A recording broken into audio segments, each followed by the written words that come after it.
Hey guys, CryptoDad here again. Thanks for joining me on the live stream, live from Michigan, where you can throw out questions and I'll do my very best to get them answered. We'll talk about Bitcoin, we'll talk about other cryptocurrencies. I will move crypto around for you guys and do troubleshooting in real time. And like I said, I'll take questions, do my best to get them answered. Let's get this thing going. It didn't work. I hate when that happens. Let's see. I don't think it's going to work. Oh, no. Let's go back over here. All right. Well, the best laid plans of mice and men. I have a little intro that's supposed to play, but it didn't. Messing around with my OBS studio. So welcome everybody. I'm here in front of the new rig. It almost didn't make it to its premiere. It flaked out on me just like 2 minutes before the live stream started. I had to play around with the IQ software, turn things on and off until it finally like woke up out of its stupor. But here it is in all its glory. It's got 1, 2, 3, 4, 5, 6, 7, 8, 9, 10. Count them, 10 fans. I guess you can, oops, maybe see in there a little better. Ooh, never done this one before. Let's see. Yeah, it's got 3 fans in there on the exhaust. And then, of course, the 3 fans in the front as normal.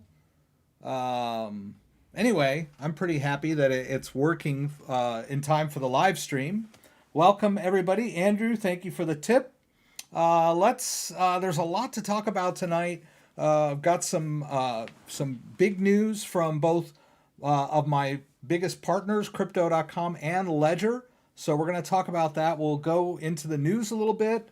I've got some troubleshooting tips that I would like to share with you tonight.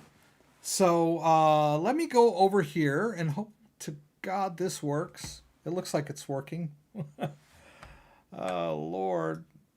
Yeah, it was like at the last minute, my OBS studio wanted to act weird on me. All right, but I got it. There's always, maintaining a rig like this is a lot of work. It's not just like set and forget. Anyway, so I'm going to pop out chat here. We'll pop out chat. I'll greet those of you kind enough to have joined me tonight. Lincoln Continental is here. Had a problem with Polkadot. I don't know how much help I can be. I did the video on how to set up staking, but Polkadot staking is very complicated, and I've had issues of my own trying to unbond certain amounts. I think it might be if they're small, which doesn't make sense to me, but I had the same issue with trying to unbond 5. I want to get into the other stuff, but I'll quickly say this since you were here early. You might need to put a little more dot in those accounts in order to unbond. If there's 5 bonded, you might need like an extra dot or so in there in order to pay for the unbonding fees. So that might be your issue. I don't know if that's your issue or not, but I'll look at it a little further as we get into this. Let me direct your attention over to the down to the description down below. There's lots of goodies there. First of all, it's not an investment forum, guys, so please don't ask me about CoinX. I mean, I don't mind talking about the big guys and where the market's going, but like, don't say, ooh, I want Mooncoin. Can you tell me if that's a good purchase or not? I'm not like, that's not my thing. Although if you're like, where do I get Mooncoin? How do I get Mooncoin? I could probably help with that. But let's stick to the good stuff, right? And then the Ledger Starter Pack, which is a new thing. They sent me one, so I will do a video on the Ledger Starter Pack when I get it on Tuesday. I may not have the video right away, but I will get a video on the Ledger Starter Pack. And it's basically just a Ledger Nano S and a guide to cryptocurrency, which I think is pretty cool. We'll talk a little bit more about that. These are my sponsors, my partners. They help me out quite a bit. So if you have a mind to purchase any of these items or sign up for any of these, I encourage you highly to use my affiliate links. And thank you guys for doing so in the past. It's been a great help to me and the channel. And by the way, I think we've crossed 95,000 subscribers. So I don't know if it'll be next week, but it definitely will be in April. I will hit that 100,000 subscriber mark. Thanks in part to all of you. Thanks in all part to all of you for supporting me and my channel. I really appreciate it. Be a good milestone, right? We've got the COINTRACKER for doing your cryptocurrency taxes. We've got the Ledger Nano X affiliate link, which you can also use this link to get and buy that as well. This link up here will take you right to the starter pack and give me affiliate credit for that. Doesn't cost you any more. Crypto.com, we're going to talk about Crypto.com. Crypto.com made history, for Pete's sake. I'm really happy that I partnered with them early on, back, I believe, 2018, like around May or July of 2018. It's been a very fruitful collaboration. And I've done a lot of Crypto.com videos on how you use Crypto.com, and I'll probably show you a little bit of it tonight anyway. All right. Trezor, Coinbase, Kraken, Binance US, Brave Browser, all that good stuff. And then down below are links to the news stories that we're going to cover tonight. So let's jump into the news. I hope everybody's doing well. Let's see what our first story is. Bitcoin brink of breakout. I like that story. Bitcoin brink of breakout. Where can we find that? I might have to just throw that link in there because I may have... Oh, wait. I think I put everything in my... Come on, Rex. What are you doing here? Okay. I think I put everything in my live topics links. There we go. Bitcoin on brink of breakout. My dad might be here tonight. He might already have said hello. I don't know. I'm going to check. I got him. He had a Gmail account. He didn't know about joining chat. And I wasn't even aware of it myself. Apparently, you need to have a Gmail account in order to join chat, right? Or you need to have a YouTube account, which is a Gmail or a Google account, right? So anyway, he had a Gmail. I showed him how to log into YouTube and subscribe to my channel. And he might be here tonight, so we'll check on that. So Bitcoin is on the brink of a strong breakout, says analyst, ahead of Coinbase IPO. The Coinbase IPO is coming April 14th. That's big news.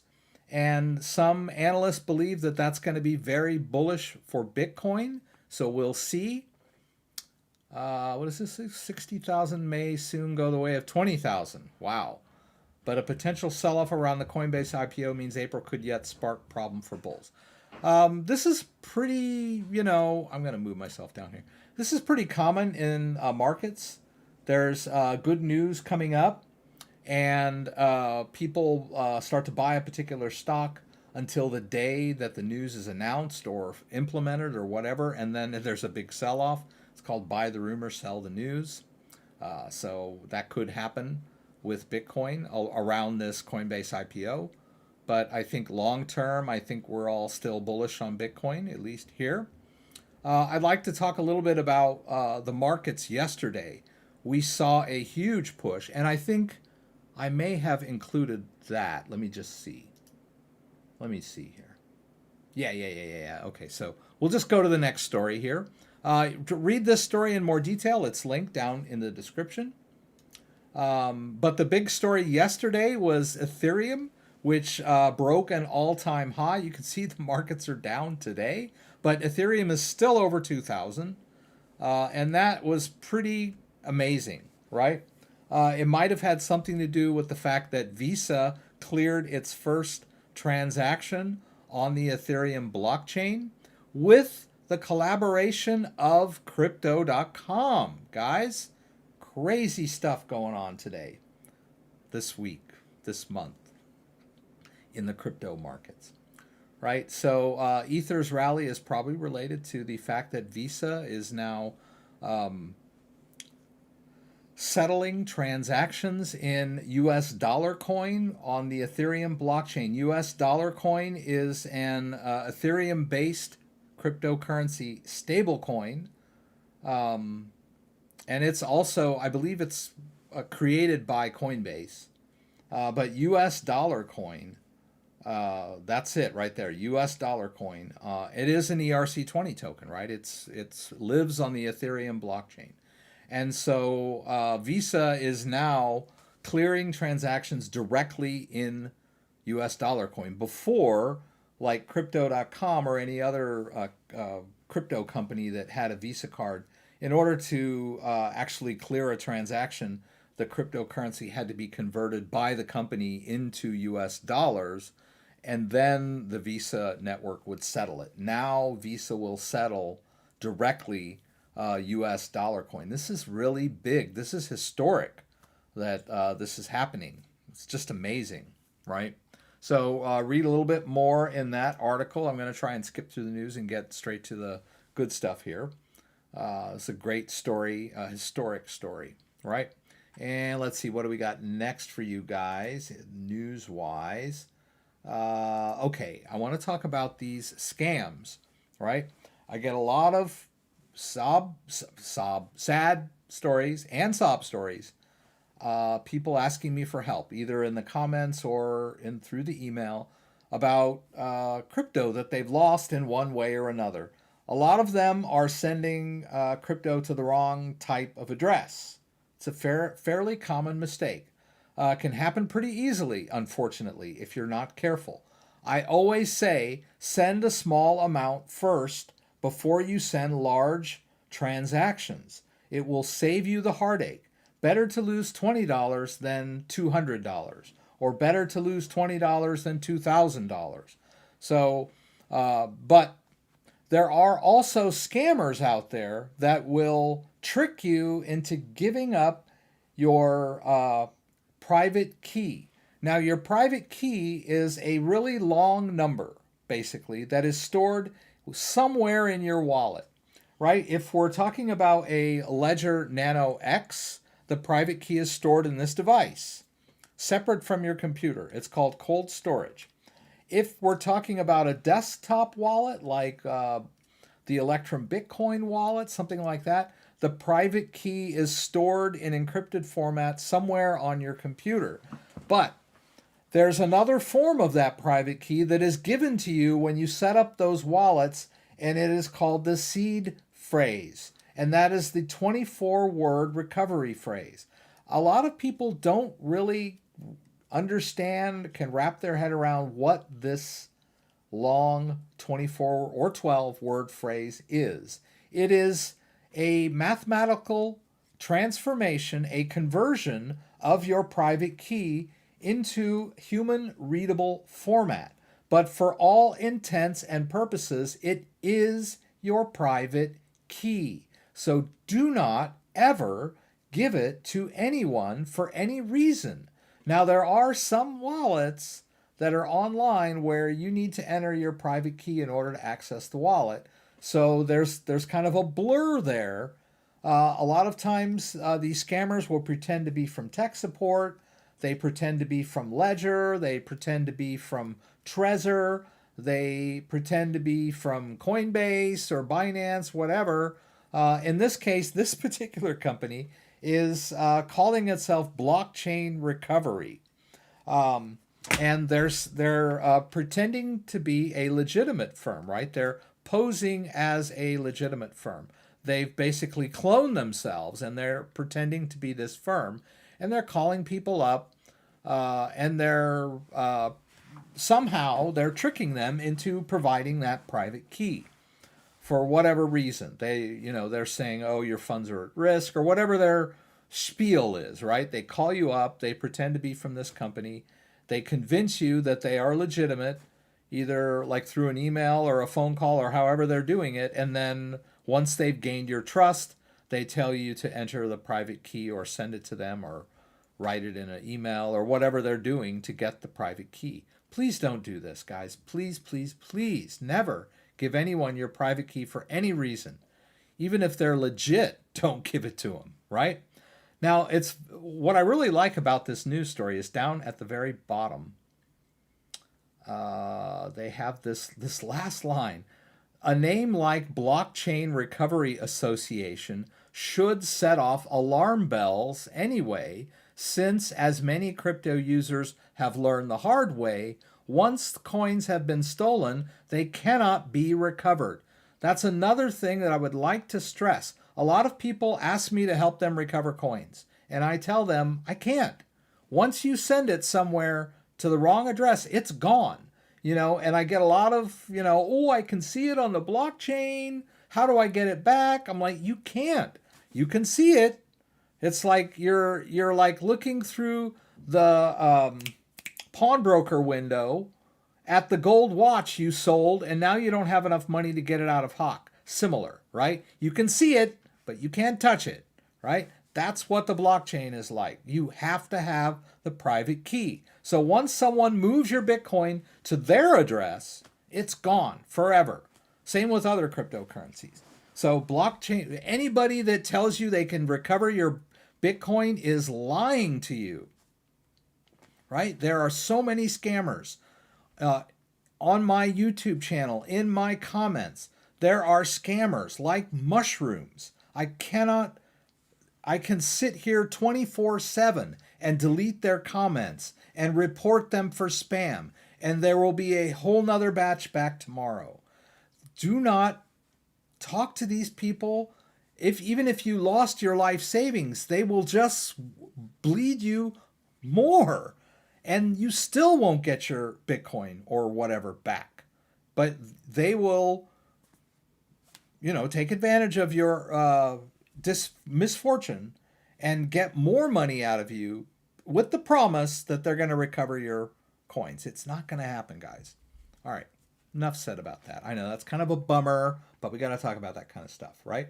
Let's see what else we got for you guys. Something fun, right?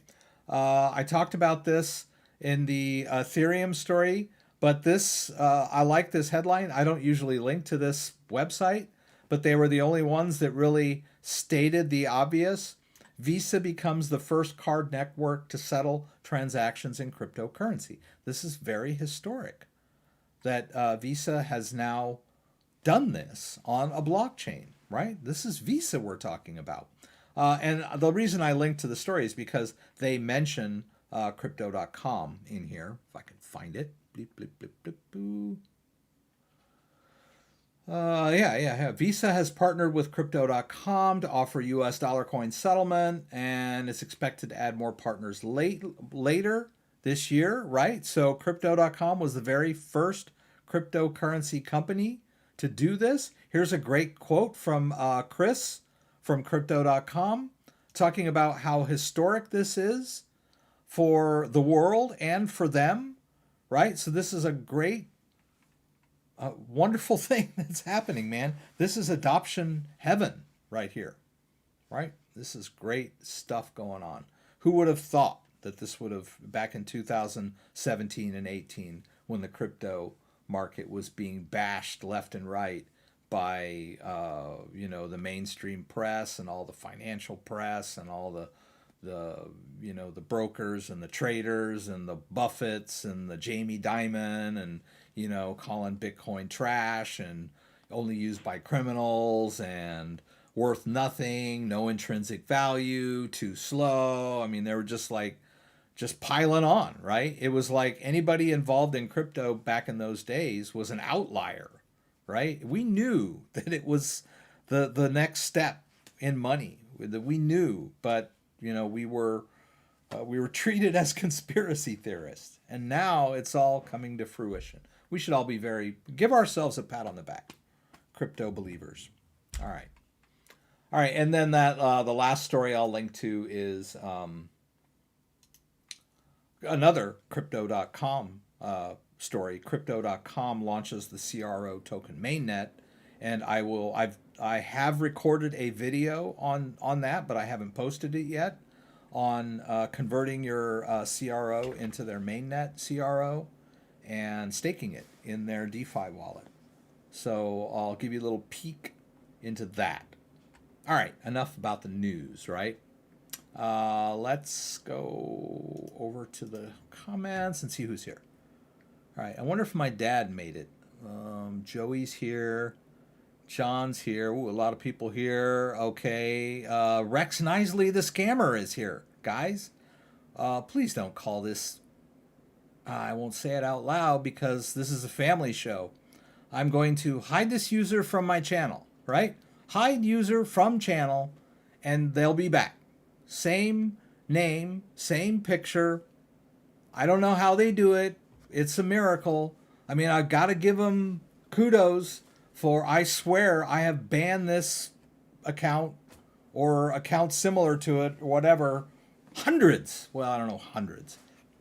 Maybe 40, maybe 50 times. I have clicked on this person and said, hide user from channel, which should mean they're gone. They'll never be able to post on my channel again.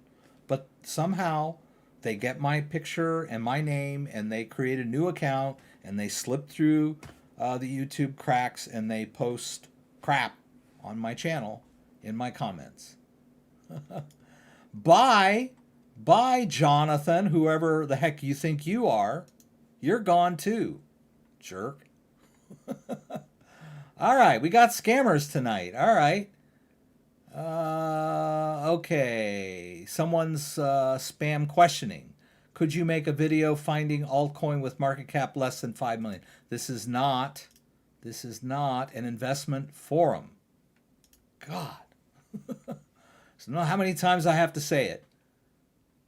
Okay, yes, escape from the matrix. Waste their lives trying to steal from honest people. Very good comment, yes.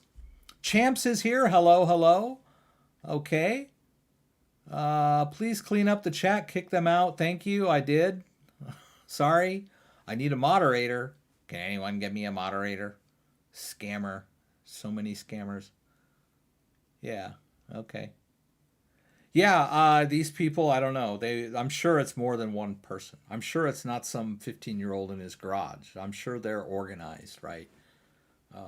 They've got like a whole boiler room where they impersonate YouTube people, and they've got like hundreds of people sweating in these little dimly lit, poorly ventilated warehouses full of computers and people getting paid pennies a day to impersonate YouTubers and try to scam them.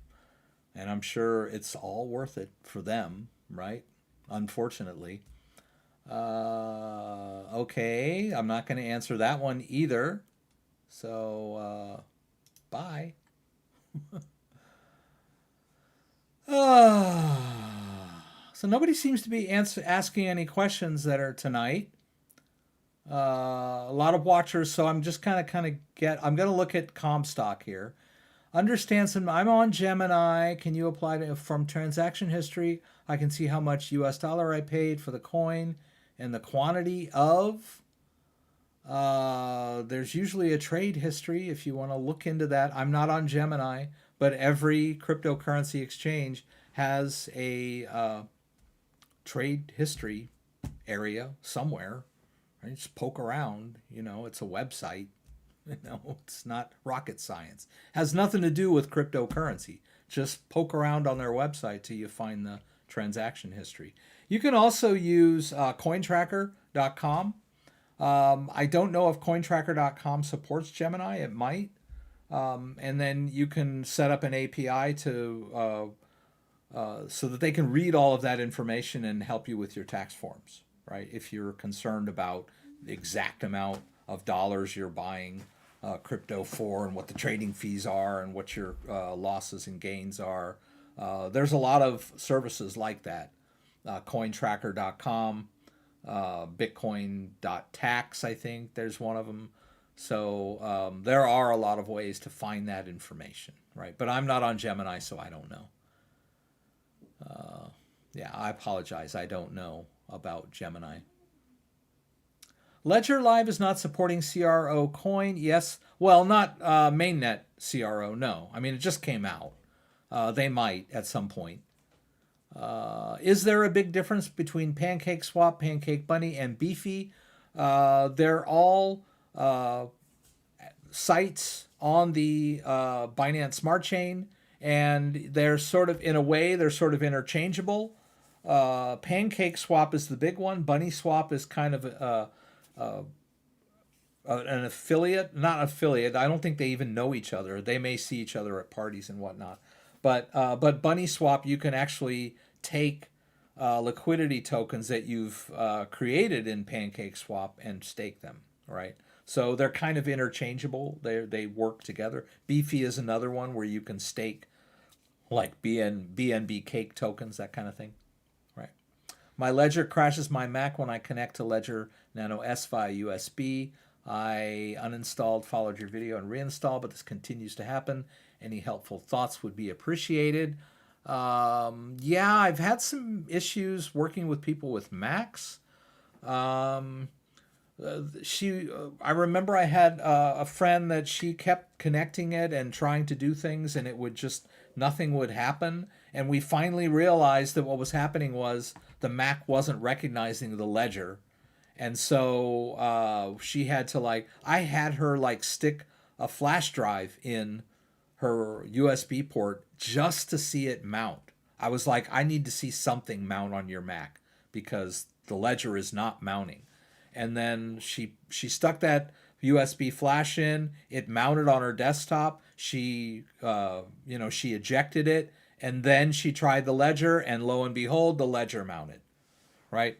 If I don't know your Mac, I hate to say this, but a full wipe of your Mac and reinstall of your Mac OS system might do the trick. I know that's extreme, but I mean, you want to use your ledger, right? I don't know how old that Mac is. On my Windows machine, after about 6 months, I'm ready to wipe the disk clean, reinstall Windows, and reinstall all my apps. Computer hard drive performance degrades over time. Software issues. Computers are not perfect, right? They're not like your TV, although TVs are getting a little more complicated. But a TV, back in the day, you just turned it on and off. It was fine. It didn't, but a computer has moving parts and softwares. And so anyway, as far as wiping the computer clean, I would like to do a little demo for you guys because I have a new computer here. Geez, the questions are coming in fast and furious. Bobby, good to have you here. Thank you for the tip. I appreciate it. Transferred WIN tokens, but it's not showing under my Tron account. Tron was syncing for over 24 hours, but that is synchronized. Yeah, the Tron app on the Ledger is not foolproof, and it may not recognize all of your Tron coins. That doesn't mean that they're not there. It just means that Ledger doesn't see them. There are other Tron wallets that you could use that might be better, like Clever. Now that you've got them in that wallet, you can actually take your 24-word recovery phrase and restore it into let me show you this real quick. I'm going to show you this before I do that ledger thing. Now, hopefully this will work. Let's see. Please work. Oh, please, please, please work. I wanted to do a video yesterday, and I needed to share my phone, and I struggled with this phone app. It looks like it's not going to do it. Come on, baby. Please. Yay! It did it. Yay! All right. Okay. So what were we going to do? Okay. I need to move this real quick so you won't see all my wallets, right? I just need to get into this wallet. Yeah, let's do it. Okay. All right. Let's do this wallet. This wallet is I imported the 24-word recovery phrase of one of my old ledgers into this wallet. You can do that because the 24-word recovery phrase is an industry standard, right? Now notice there's Tron in there, right? And also notice, I believe there's some other Tron tokens in here that are maybe empty. There's the WIN. I don't know if that's the Tron WIN, but I believe that Love Hearts is Tron, right? It says TRC10. right? Trust Wallet will recognize Tron and Tron tokens, right? So if you go to add new wallet, right? And you say, I already have a wallet, and then you say, okay, I want to do a multi-coin wallet, you can use a 24-word recovery phrase. You can use the 24-word recovery phrase of your ledger device, and it will import all of those wallets into Trust. Okay, but that's a little bit risky there's two reasons why it's risky. One is you're kind of playing fast and loose with your private key, right? That's risk number one, right? Risk number two is once you get this thing imported into your Trust wallet, then you have negated all of the controls of the ledger device, right? The private key is no longer only on the ledger device. It is also on your phone in your Trust wallet. So you can just access your crypto directly using Trust Wallet. Like I could send this XRP out from Trust Wallet without having to press any buttons on this thing because I've imported the private key into my Trust Wallet. But the nice thing about this is you might gain access to those Tron coins you were trying to get a hold of, right? That aren't showing up in, let's see, yeah, like Wink, right? Wink is a TRC20 coin, right? So if there were any Wink, oh look, there's 475 Wink in there. Notice how it suddenly showed up because I simply added it in to my list of coins in Trust Wallet. So maybe you should try importing your 24-word recovery phrase into this. Now, if you've got $100,000 worth of Bitcoin on that ledger, I probably wouldn't do this, right? But I don't know what else to tell you about the win that's not showing up in your Tron wallet, right? The ledger device doesn't always support all of the sub tokens. Like it doesn't support all the ERC20 tokens out there, right? All right, so now I would like to do this for you guys. For those of you who may have questions about Ledger Live. I just got myself a new computer, right? I built my computer from scratch, and every time I do that, I don't just take the old hard drive out and put it in the new computer. I always start with either, if it's the same hard drive, I wipe it, right? I have, my documents are all backed up. I have those on a secondary drive. And whatever is on the hard drive in the form of like wallets and private keys or whatever, I back those up too. But then but in this case, I bought a new hard drive for this computer. And so I started Windows from scratch, right? So I've restored a lot of stuff. But I wanted to show you what happens when you reinstall Ledger Live from scratch. And it's different now. It's a little different than it was the last time. So I thought I would demo that, right? So I have this Ledger Nano X. Let me see if I got the right one here. Which one is that? Okay, this one, right? This is my go-to device. I have not touched this device, right? Nothing has been erased from this device. The private keys for all of my wallets are on this device. I'm going to just take a short little detour and just quickly show you guys something. Mastering Bitcoin. Okay. All right, here we go. All right, this is the free version of Mastering Bitcoin by Andreas Antonopoulos. I have a link to this down in the description if you're interested. But I want to show you this little chart here. This is the crux of the biscuit when it comes to public-private key cryptography and Bitcoin wallets and any other crypto wallet, right? You have a private key K, which is a really long random number that gets established when the wallet gets created. That private key holds all the information necessary to generate the rest of the wallet. Notice these green arrows, right? Mathematically, if I have K, I can or I can, through this mathematical transformation, I can re-access public key, K, and a Bitcoin address, A, right? Along with transaction history, balance, all that kind of stuff. All I need is K, right? This is K right here. These are the private keys of all of my wallets, right? So we have an empty computer that does not have Ledger Live on it. So let's put Ledger Live on here. Let's go over to ledger.com.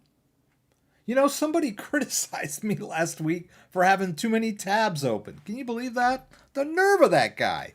Okay. Okay. All right. So let's do this thing. What are we doing here? Okay. Forgot. Ledger Live. All right. Okay. So we go over to Ledger, right? We go to downloads and we download Ledger Live for Windows, right? Empty copy of Ledger Live. I have a lot of people that, oh, it was already on my computer, but that's okay. I'll just go through the motions here. A lot of people get really weird about Ledger Live. They're like, oh, Ledger Live isn't like, I can't send and receive from my Ledger Live account anymore. What's the matter? I'm like, okay, well, somehow you switched your device.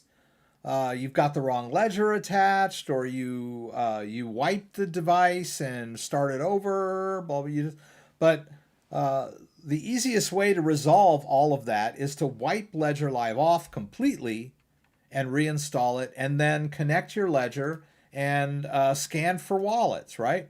Now, you have to kind of know what you're doing in that sense, because some people, what they'll do is something will hang on their device, or they'll enter their PIN incorrectly 3 times, and then the device will reset, and then they'll get confused, and the device is telling them to set it up as a new device. And so they do. They set it up as a new device, and they write down their new recovery phrase, and then they start sending crypto back and forth. Or they're like, where's all my crypto? That's because instead of restoring, they set the device up as new.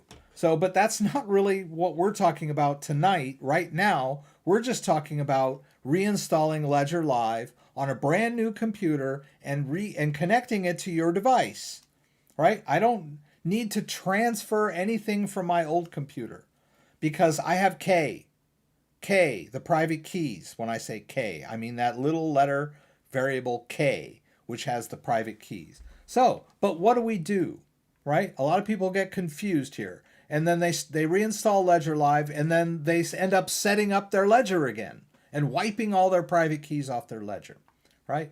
So here's what we do. We say get started. All right, we say, okay, I agree to all of this. You tell it what you're using. I don't think it really matters. I don't know why they have this screen, because it doesn't really. All right, now they say, oh, is this your first time using your Ledger Nano X? They've improved this a little bit, because before it was confusing, and it would say something like set up as new or set up your device, and people were like, yeah, I need to set up my device and get it connected to my computer. But that's not what it meant. It meant, do you want to set up this device from scratch? We don't. We already have it, right? It's already set up. It's already got wallets on it. I don't need to set it up.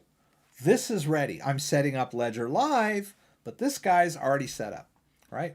Already have an account phrase. Yes. All right. So it wants me to connect my Ledger Nano X.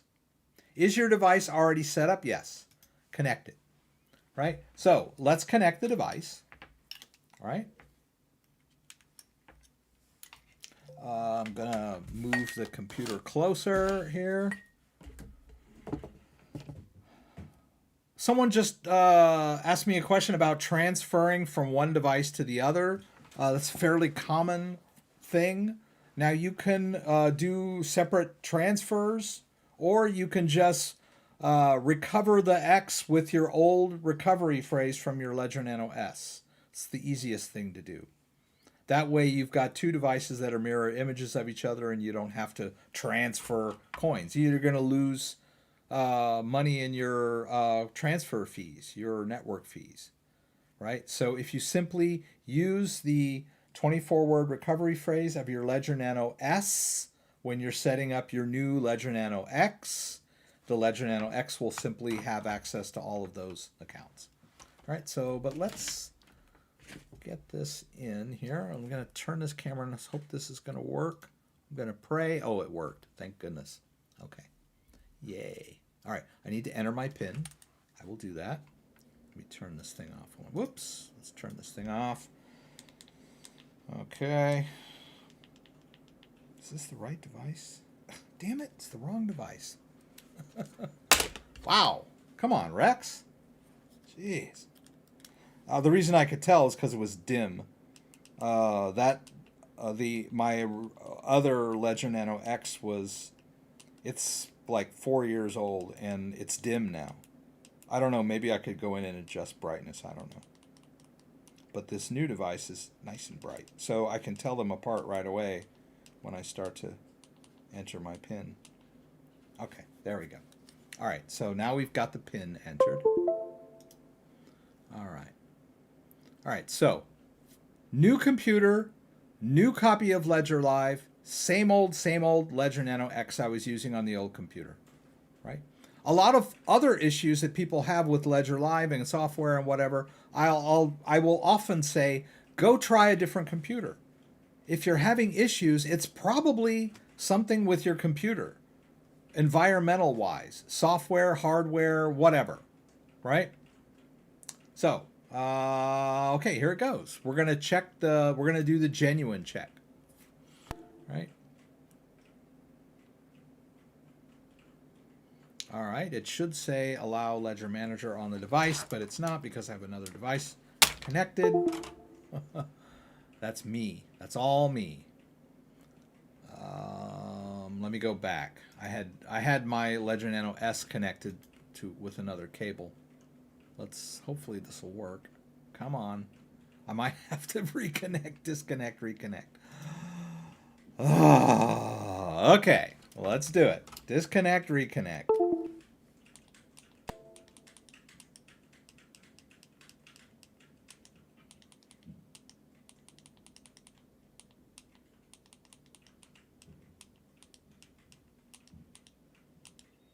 Okay, disconnect, reconnect. Here we go. Re-entered my PIN.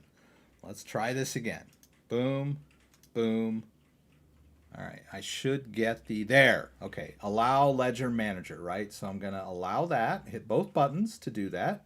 When you see that check mark above a command, that means hit both buttons, right? All right, now it's going to check my device and make sure it's genuine. Now, sometimes this fails. And people think, oh, my device has been hacked. But sometimes it fails. You just disconnect, reconnect, and try again. Right? If you know it's your ledger, you've had it for like 3 years or whatever, you know it's a real ledger. Just like sometimes it glitches out. Tonight it didn't. All right, so now we'll continue. And boom, there it is. Empty. What? Where's all my crypto, dude? What happened to my crypto? All right. It's right on your device. All you got to do is hit Add Account. Before we do that, let's go over to Manager. Notice there's a blue dot over there. It means that there are apps on this device that need to be updated. Let's let it do that.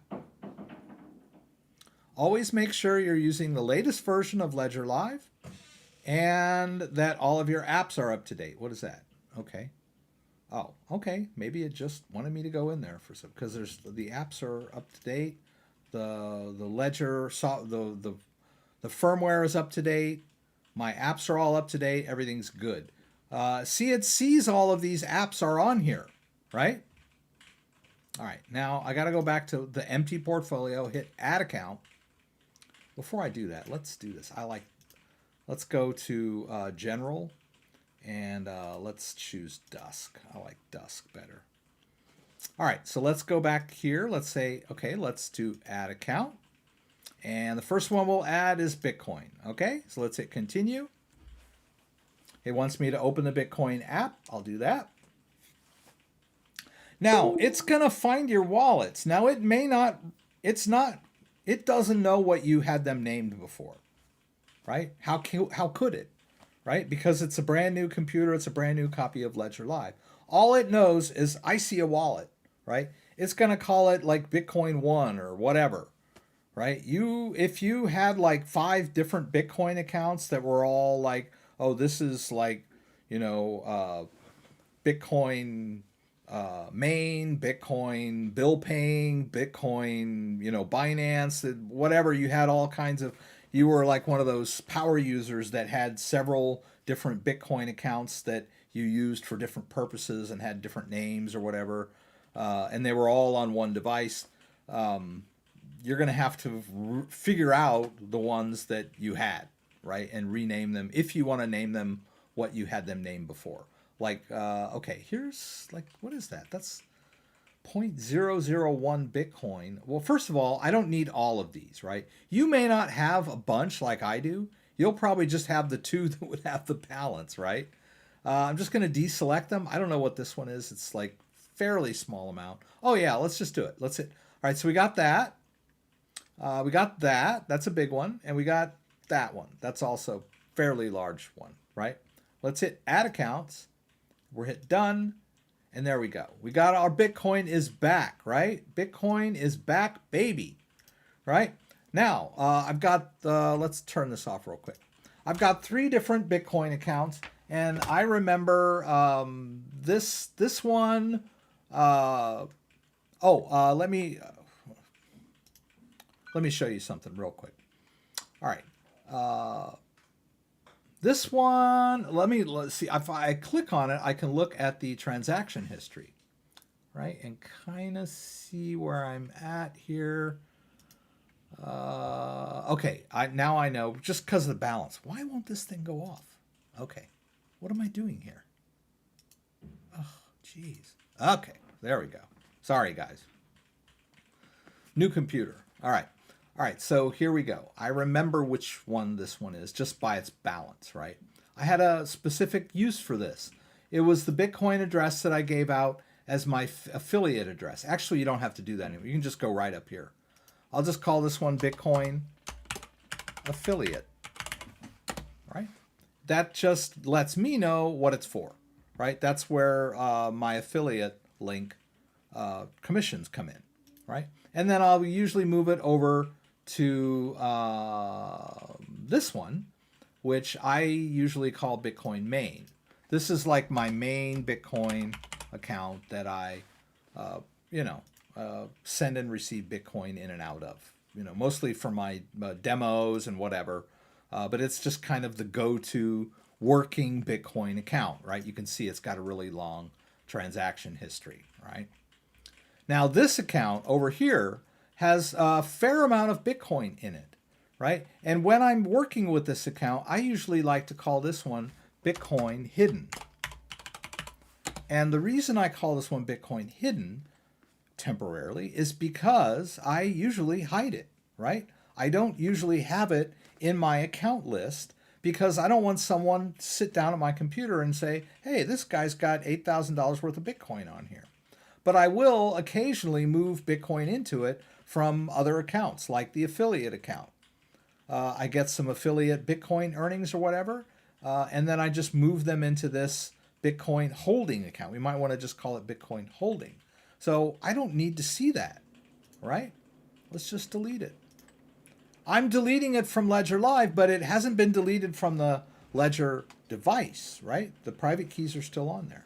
And if I need to get it back, I hit add account and go through that same thing again, right? You don't want to have huge amounts of Bitcoin just laying around in your Ledger Live. Maybe you got company, right? You want to explain Bitcoin to them. Wouldn't you rather explain Bitcoin with these little accounts than to say, oh, here's my Bitcoin account. Let me show you how it works. And they're like, dude, you got $20,000 worth of Bitcoin on there? You don't want that, do you? Do you, huh? Do you, huh? All right. Now, what about the other cryptocurrencies? Well, let's hit add account. Right? Let's look for my Litecoin. Oh, let's do the Polkadot, right? I know I got some Polkadot on here. Let's hit continue and see what happens. All right, it wants me to open the Polkadot app. All right, comes up on my device, right? Open Polkadot app. Let's hit both buttons. Let's let it do its thing. All right, so the point here is that you will not lose your crypto if your computer crashes or you're having like issues with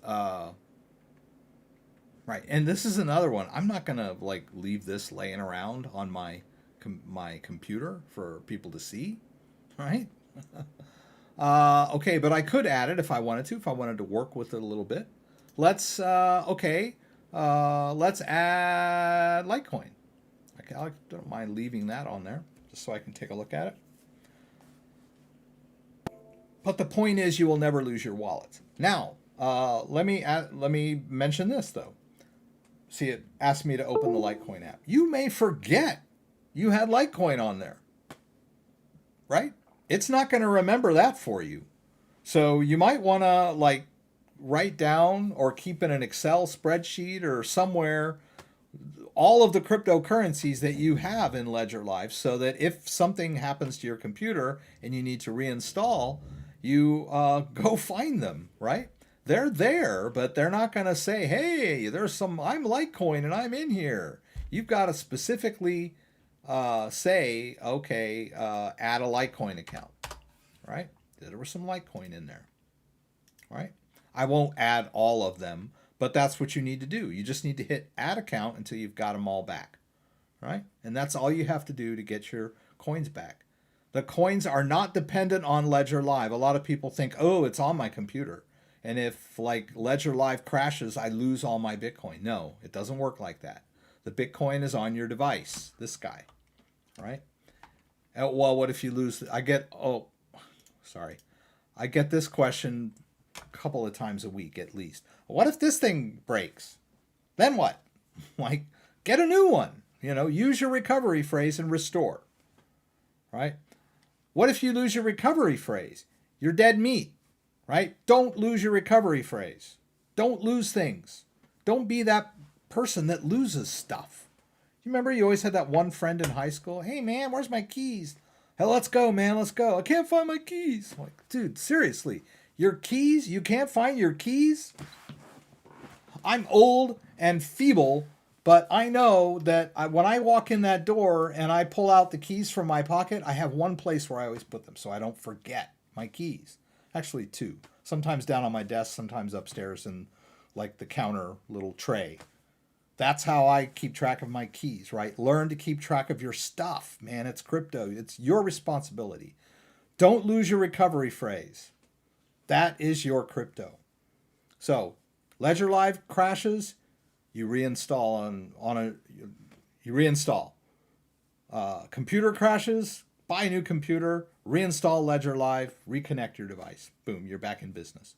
Your ledger gets lost, damaged, stepped on, drowned, whatever. You go swimming with it, buy a new one, and restore using your 24-word recovery phrase. Better yet, have an extra one on hand already restored so that if you lose your go-to, you've got your backup mirror, right? I have a video on how to do the mirror. All right. I've been blabbing away. Let me see where you guys are. I hope there were no people in here. You're dead meat if you lose your keys. Is it okay to uninstall the apps from Ledger? Yeah, you just saw me do that, right? Yes. You can uninstall the apps from the Ledger device as well. Those of you out there with a Ledger Nano S, you can uninstall. You don't really need to on a Ledger X. Why is it asking me that? Okay. Because the Ledger X will hold a lot of apps, right? I don't know how many there are here. 1, 2, 3, 4. I don't know. Like there's about 20 at least on here, right? And then a lot of free space. But if you're using a Ledger Nano S, you can delete an app so that you can add another one, and then you just go back and reinstall the app to gain access to the crypto, right? So I could uninstall the Bitcoin app and then reinstall it, and all the wallets would still be there. That is true, but it's not accurate. what actually happens when I delete the Bitcoin app from my device, right? If I delete the Bitcoin app from my device, I delete the private keys for all those wallets. Plain and simple. I delete the private keys from those wallets. But when I add the Bitcoin app back onto the exact same device, the master private key of the device will recreate the exact same Bitcoin wallets. It's mathematical. It's deterministic, right? So you can delete the apps all day long and reinstall them, and the wallets will still be there. Well, they will be recreated mathematically, always, right? Is 1 + 1 equal 2? Always, yes, right? So you can delete your apps and reinstall them, and the mathematics will recreate the exact same wallets every single time, because 1 + 1 = 2, and it always will, right? It's never going to be 1 + 1 = 3, right? It's never going to generate a random empty wallet. It's always going to generate the exact same wallet with the exact same balance and exact same transaction history. So you can delete apps and reinstall them and shuffle them on and off if you need to. It's kind of a pain. That's why I go to the X. The Ledger Nano S can only hold about 3 or 4 apps at a time. I find that to be rather tedious. But if you're a beginner and you're only storing Bitcoin, more power to you. It's cheaper, easier, whatever. Harmony only on Ledger Nano S, not X. Yes, unfortunately. I'm not sure why that is. I suspect that it has something to do with the developers. The Harmony developers haven't gotten around to developing a Ledger Nano X app. The coding must be slightly different. It's up to the developers of the coins themselves to actually contribute to the apps themselves. I'm sure it's kind of a collaboration between Ledger and the developers, like the Polkadot app, right? Ledger guys probably made the APIs and whatever that they need, but the Polkadot guys are the ones that actually write the code that goes into the Polkadot app, right? That's how that works. All right, so I don't know why the Harmony people haven't come up with a Ledger Nano X Harmony app. It would be nice, right? But they haven't. They probably got other stuff on their mind, like, Lambos or whatever. Is it possible to transfer Trezor wallet to Ledger Nano X? I believe the Trezor has if I'm not mistaken, I'm not sure if a Trezor has a 24-word recovery phrase or not. Trezor recovery phrase length. I should know this off the top of my head, but I don't. I guess it depends on when you set it up. Or which Trezor you use. But I don't think you can restore a 12-word recovery phrase to a Ledger device. Maybe. I believe when you first do the restore, it asks you the length of your recovery phrase. So I'm gonna go out on a limb here and say yes, you could. Right? Do it first before you throw the Trezor away. Right? But all of these 12, 24-word recovery phrases are industry standard. BIP 39. Oh, BIP, whatever. Bitcoin Improvement Protocol. Right? It's a standardized industry standard. So they're interoperational, right? As you noticed, I did that earlier. I showed you how to do a restore of a 24-word recovery phrase into your Trust wallet, right? And that worked just fine, right? Also, I would like to show you guys something real quick. The Crypto.com has gone on and created their mainnet, right? And I can show you this real quick. So I have the Crypto.com wallet. It is it's a DeFi standalone non-custodial wallet. The private key for this wallet is on my phone. Although I can connect this wallet to my Crypto.com account, this is my wallet, right? It's my responsibility. they can't help me if I screw something up and lose my backup phrase or whatever. It's a standalone wallet. Although it's cool because you can connect it directly to your crypto.com account and make easy transfers, right? Notice there I've got some assets in the DeFi section, right? If you go here, see you've got I have a bunch of the CRO mainnet in there, and it's earning, right? I'm staking it in this wallet. So you can stake your CRO in this wallet. So let me just, I don't know if I can do this quick or not. Let's find out, right? Let's go into my crypto.com account.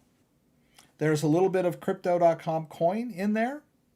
So I'm going to tap on that. I'm going to do transfer, and I'm going to choose withdrawal. And notice I have set up the crypto.com DeFi wallet, right? Let's do that CRO. Let's send it all. Ooh, Snoop Dogg just dropped an NFT, man. That's another like big thing with crypto.com. All right, let's hit withdraw. Let's confirm that. And I'm also going to need my two-factor authentication from my Google Authenticator. Let's do that.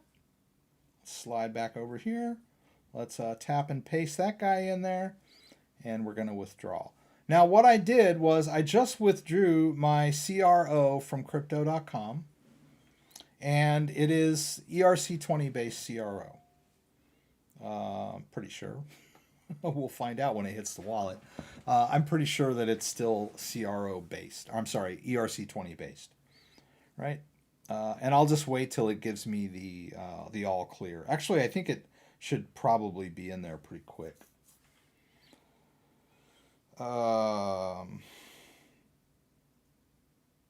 It should show up as the other CRO when it shows up. Whoops. Oh, and it don't worry, it's fine. It just says it's empty. It's not really empty. Oh, what am I doing here? How do I get back? There we go. Okay. I'd give it a few minutes, right? It's gonna the CRO that I just withdrew will show up. Notice the cro.org coin is empty.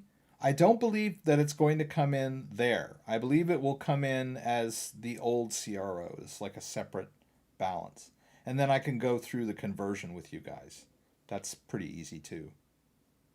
Anyway, I'm going to post a video. I did this. You need some Ethereum in your wallet to do this conversion. So keep that in mind as well. Right? All right. Okay, so let's see. Are there any scammers doing mean stuff in here? CA, Joey. I swapped SafeMoon for Safe Nebula and PancakeSwap. Said something, but not showing up in my Trust wallet. Hello, please, LOL.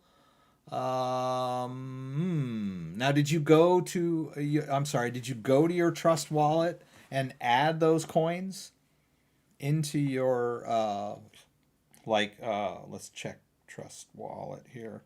What do you do?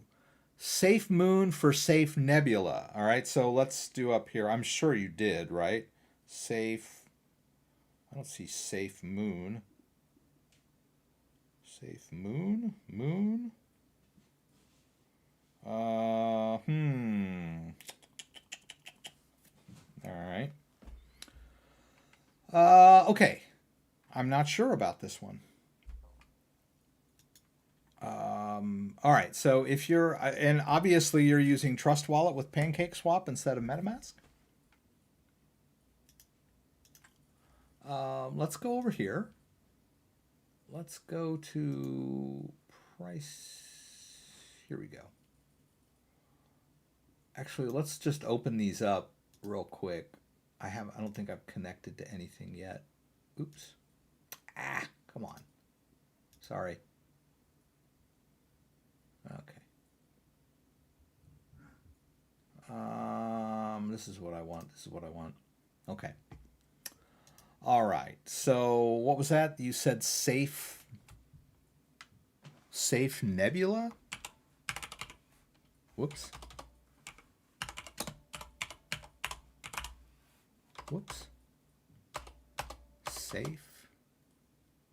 safe pal, safe protocol, Moon, Sailor Moon, Moon Trust, Safe Moon. Okay, here's Safe Moon. There, okay, there's one. All right, let's see if we can find the other one. Sorry, let's do this. Sorry, there's probably a quicker way to do that. And Nebula, right? Nebula. Where is it? There, Safe Nebula. All right. So if I were using MetaMask, I would do this. I would say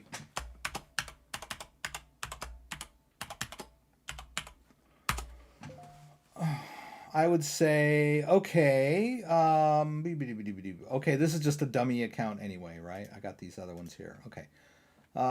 So I'm in the Binance Smart Chain in my MetaMask, right?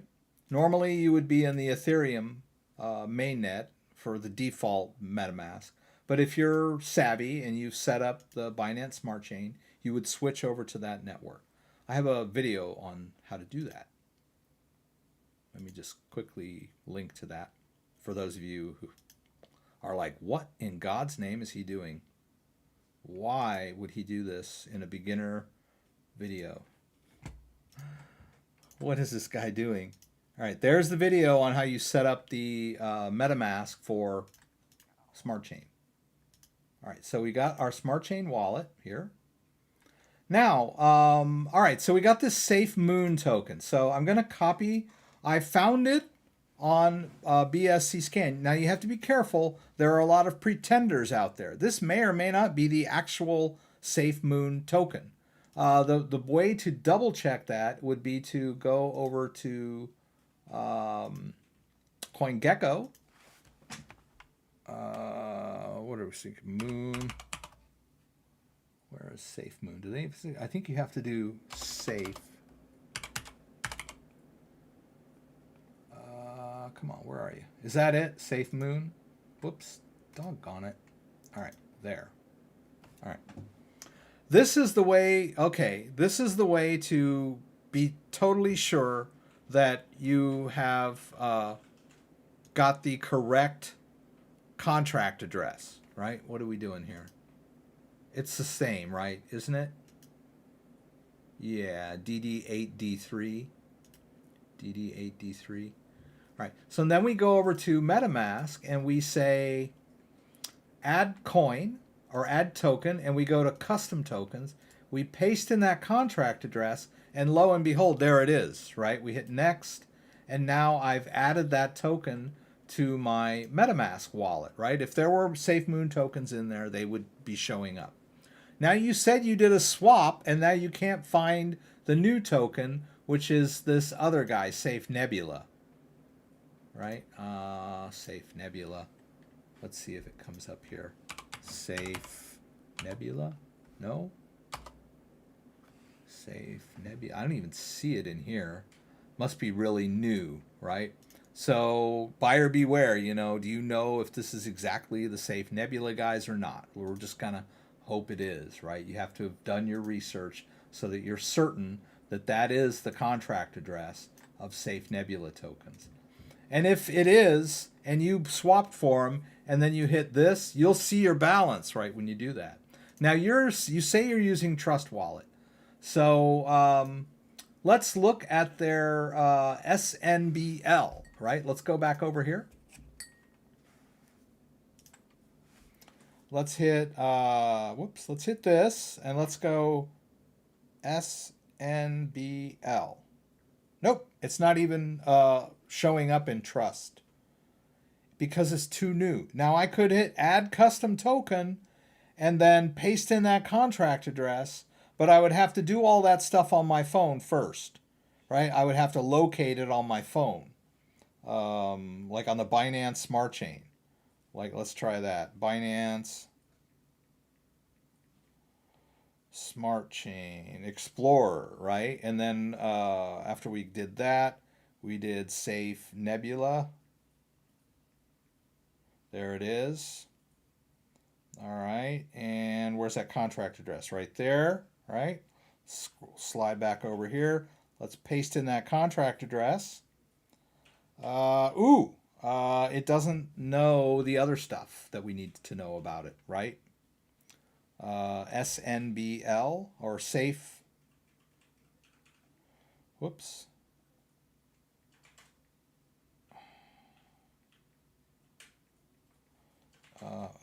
Doggone it. It doesn't really matter. Oh.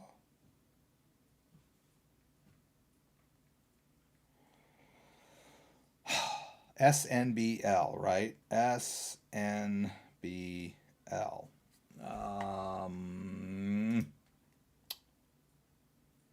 Wrong browser. Okay. SNBL. Decimals 18. Usually that's the common one, right? Let's hit done. It's not the Ethereum network. It should be the Smart Chain network. Doggone it. Erg. Oh, boom. Oh, okay. Because I was on the Smart Chain, it auto-filled all that for me, right? I needed to be on the right network. All right, there we go. Let's hit save. Boom, there it is. It's in my Trust wallet now, right? So that's what you're going to have to do to get that token in your Trust wallet, right? And then, I don't know where it is. Probably down way at the bottom. Maybe it's alphabetical, wherever it is. Did it go to the top? Safe Nebula. SNBL. I'm sure it's in here. There it is, Safe Nebula, right? Where there's a will, there's a way, right? Don't need that much on KuCoin. Rex, listen to Chris. The recovery phrase is the only way to recover your... Oh, listen to Rex, Chris. The recovery phrase is the only way to recover your Bitcoin if you lose the hardware. It's the keys to your bank. Yes. You could lose your ledger. You could lose your computer. But if you still have that phrase written down on a piece of paper, you're good to go. All right? All right. Also, I wanted to show you guys something in MetaMask too, which is a pitfall. If you're using MetaMask, as I was, and I had some tokens in PancakeSwap that were being staked, right? And let's say you create a new account, right? And we'll just call this account 5, right? Whatever. Boom, it just appears out of nowhere, right? Now, here's the problem though. If you set up MetaMask and you created a 24-word or 12-word recovery phrase, it does not recover this account. I'm pretty damn sure. Since I basically created this account out of thin air, and it didn't really ask me to, it didn't give me a recovery phrase or anything, right? So I discovered this because I was like, hey, first of all, the other MetaMask on my old computer is still there, right? Because this is a brand new computer. I didn't wipe my old hard drive. And even if I had, I would have backed it up, right? But I could still go to that computer and have access to those MetaMask wallets, right? I wasn't working without a net, but I did want to put that MetaMask wallet on my new computer in my copy of MetaMask. When I recovered from my 12-word recovery phrase, it only gave me one account, right? And as you can see, I've got like several, right? I was like, whoa, right? So, but before I did anything, I did this. Is this it? Oh, this, whatever. We were on account 5, right? The new one that we just created out of thin air. You're going to have to back this guy up, right? You're going to have to go to account details and export your private key. It's going to be a really long number, and you need to put it on a flash drive or do something, because when I reinstalled MetaMask and recovered with my 12-word recovery phrase, I only had this one, account 1. I was like, oh, what happened to that BSC account? Well, thank God I had the private key, right? I just did import account and I pasted in that private key and I did the import, right? So be very careful if you're a mega MetaMask user. If you're creating accounts from within MetaMask, you better back them up, because if your computer goes bye-bye, then you'll lose those private keys, right? So keep them backed up separate, like on a flash drive, an external hard drive, or written down on a piece of paper. They're really long. It's easier just to cut and paste them into something else. But that's a pitfall. I don't know. Well, I know if I take that 24-word recovery phrase and restore it, I don't think I'm going to have these other accounts, right? Notice I had to import them with the private key. So always backup, backup, backup, backup, backup. Be very careful with your crypto. Is it correct if someone steals my computer with Ledger Live, nothing can be done to steal anything without my Ledger device? True, true, true. Let's see, like check mark, check mark, check mark, check mark. You need the private key. The private key is not stored on the computer anywhere. An empty, like a computer with Ledger Live, is useless. They can see you've got crypto, right? And the guys, they'll take the computer to the expert, that they, the Bitcoin fence or whatever, and he'll be like, dude, where's the private key? I was like, look, this dude's got 20 grand worth of Bitcoin in here. You better go back and steal his ledger, because I can't do anything with this. This is just his computer. There's nothing. Now, if someone stole your computer and it had your MetaMask on there, and they knew your password, they could access that. But they would need the MetaMask password. You notice that when you launch MetaMask, it needs the password, right? They would also most likely need your Windows password, unless your computer just boots straight into Windows without a password, right? But if they steal your computer when it's off, then they're going to need to boot it up. MetaMask will want you to enter the password. So pray that you have a decent password for your MetaMask. I don't know. There may be a way to hack the MetaMask password if the attacker has access to the computer, right? They can run password crackers or whatever on that hash that's stored on the computer. So MetaMask is less secure than your ledger, right? I don't know that there's any way to run a cracker on a ledger. I've heard tales of it, but it requires physical access to the ledger device, and to crack that pin, they've got to disassemble it and do all kinds of funky stuff that your average thief isn't gonna know how to do. Cadillac Jack, thank you. That's worth $5. I'd buy that for $1. Oh, another user that wants to get hidden from my channel. So nice to meet you. What's MetaMask? WTF LOL. This is MetaMask over here, right? You can use it to manage Pancake Swap, whatever. Right. So let's see. If we want to move a little bit of, I don't know. Let me see if I've got some. Just gonna check real quick. I think I've got some. I'm looking in this wallet here real quick. Okay, yeah, there's a little bit of smart chain in this wallet. I'm gonna send some into this guy here. Okay, there we go. I've got some smart chain in my trust wallet, one of my trust wallets. I'll go ahead and send some into this. All right, I'm going to scan this guy. Whoops. I'm going to scan that code with my phone. Right, I just scanned it in. Let's see. I'll put let's do 0.5. Yeah, let's do 0.6.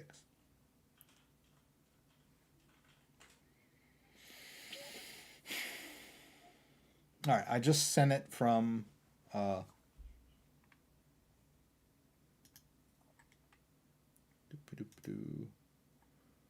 I just sent 0.6 BNB over to that MetaMask wallet, right? So we can play around with PancakeSwap a bit.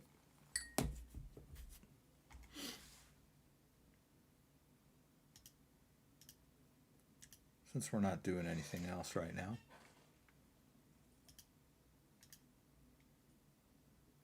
There, see? Just came in. All right, now we've got 0.6 BNB in here. Notice that I'm in the Binance Smart Chain, and that Binance Smart Chain uses BNB as its go-to token. It's how you pay your gas fees and all that stuff, right? It's similar to MetaMask with the Ethereum wallet, right? But we're using Binance Smart Chain network, so BNB is the driving token, right? That's the juice that you use to pay all your fees, right? All right, we could buy SafeMoon, but I don't do that. All right, so let's go over to one of these. Oops. Let's go to PancakeSwap. Let's do that first.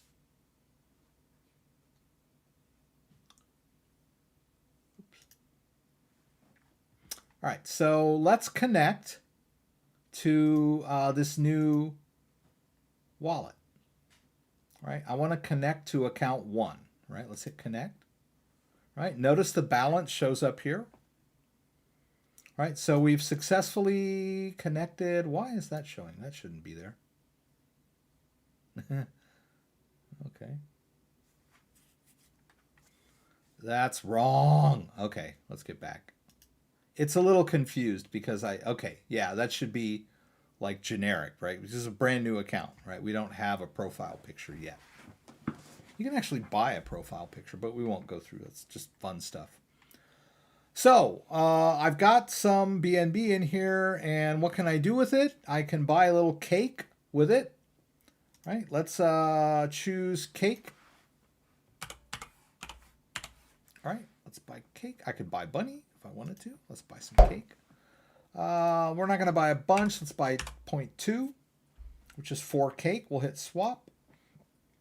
Now, watch what happens with this wallet, right? The gas fee is 0.001 BNB, which is negligible, right? 0.0015, which a little more than it used to be. Whoops.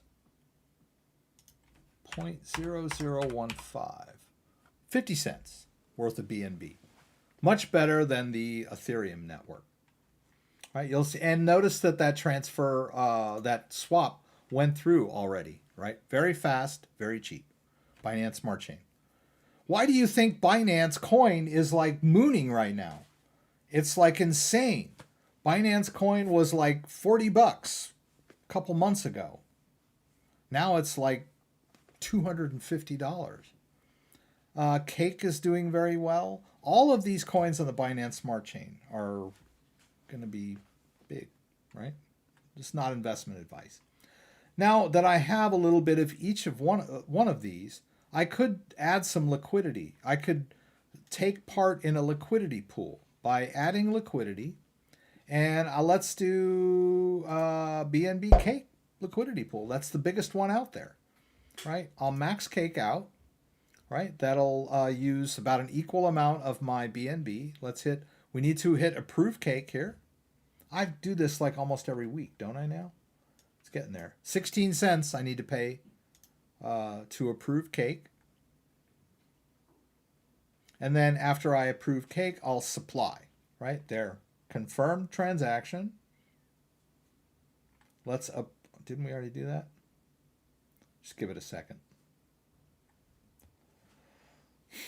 It should switch to supply shortly. Okay. So now let's hit supply. I'm going to give them, what was it, 7? Oh, it says it right here. I'm going to give them 4 cake and 0.19 or 0.2 BNB. I'm going to I'm going to add those to the liquidity pool, and in return, they're going to give me 0.79 BNB Cake LP tokens, right? So now I am participating in the pancake swap, right? I am adding my liquidity to their pool, and by doing that, by lending them my liquidity, those two tokens, I am providing liquidity for their trading platform, and they're paying me for that, right? They're going to pay me like a piece of the trading fees, right? And now you can see wherever it went. It should show up here shortly. Yeah. See down here, I can see. I don't know. It's such a small percentage of the pool that it's showing as 0, but it is some, right? All right.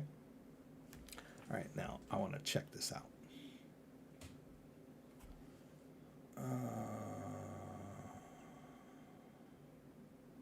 Okay, someone just sent me an email. I won't say their name. They sent Binance, Ethereum-based Binance. They sent Ethereum-based.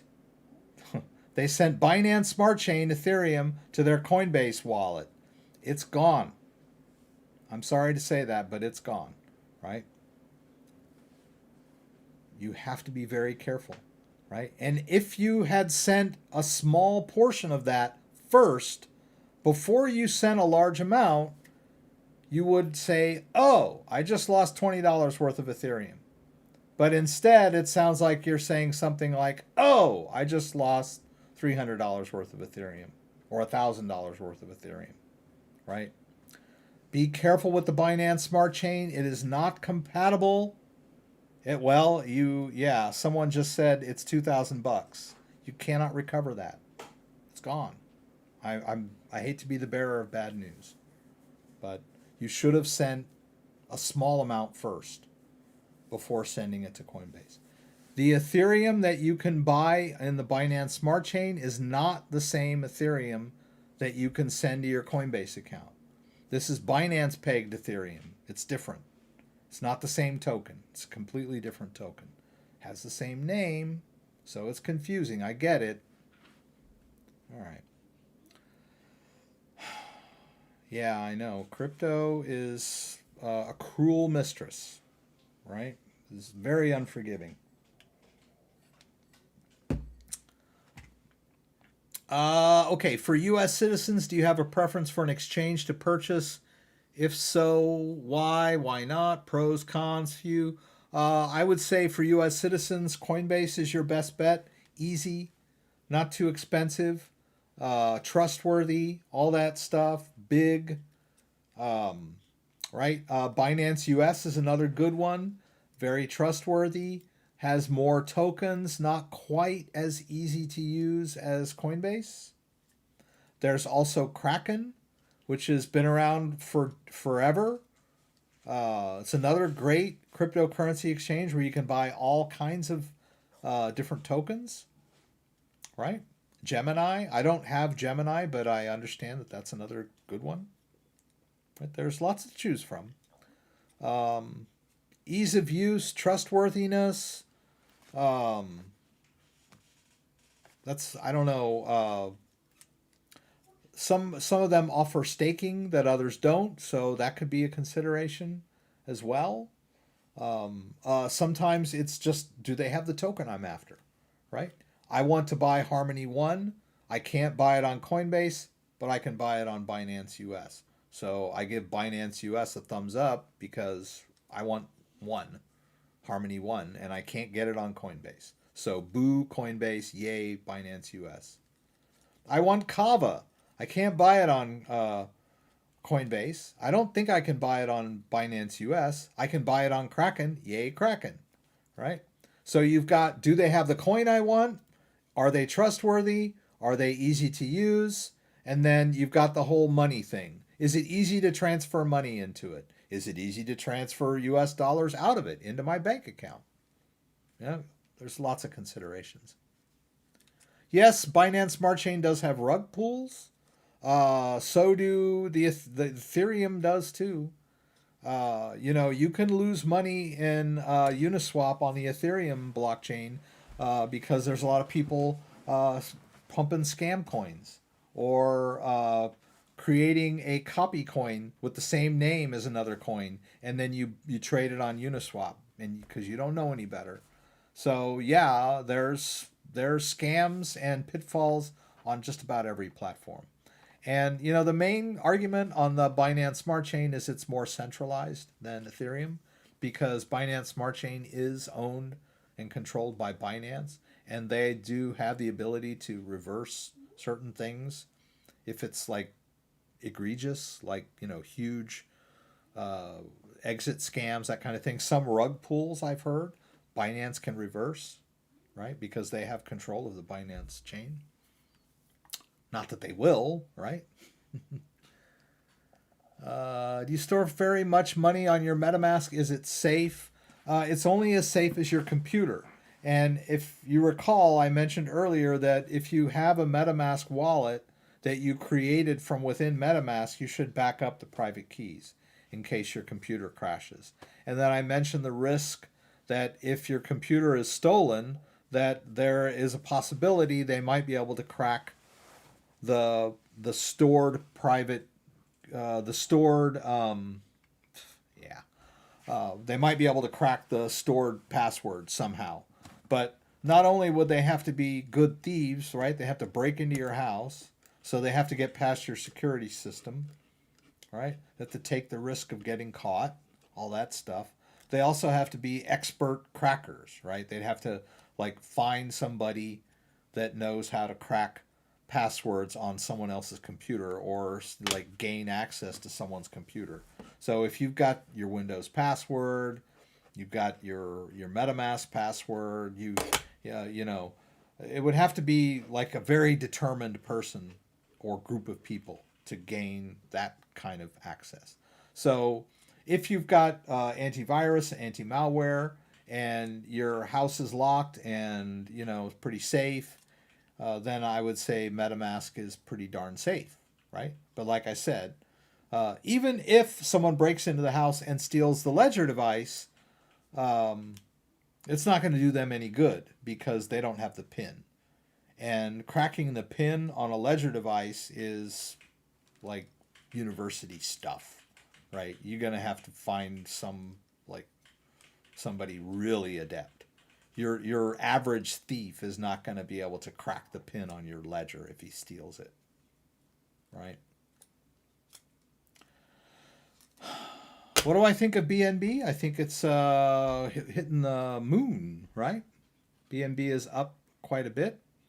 I wanted to mention too, to some of you who might be new, the altcoin market went really high yesterday. Ethereum broke an all-time high, and a lot of altcoins mooned, so to speak.